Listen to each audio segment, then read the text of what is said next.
O pila mo ka pamilya diri ma'am? 20 kapin, 23 ta. Yung saon ninyo inyong pagkaon? May nag-supply pa namo ron. Ang munisipyo? O NDS? Munisipyo na pa ide pa ga-supply nga taga Imlolier, taga sa to iba na po yung mga private among mga parinti sa Tabang sa bukid. Yan sa mayong pangutana be.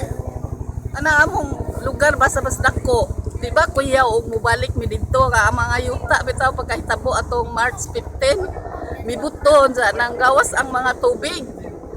Ya karon daghan mga lutak-lutak, mga bubuho dito sa dagat. Sa tungod sa amo awa hunasan ng lutak. Ya pilik-pilikro mi diha ang mamalik mi. Ang inyong mga bayo anda ba nangaguba? Na ang uban ang mga kuan bitaw nga bahay sir kanang mga kahoy nang wa mga kuan pero kuyaw man umusod mi kay basig gambok na pa mahumuan mi. Usa ka dako ang liki sa yuta? Tagpila ang kuan na noy? Ang Usa ka dangaw? basta kay tag-as man. Pero usa ka dangaw ang gilapdon? Napay mga buho. Kana sa kuan kanang mol ginaong mamalik ba mi di ba mi kuyaw diha nga kuan man nang nga buho ba ng mga yuta ng lutak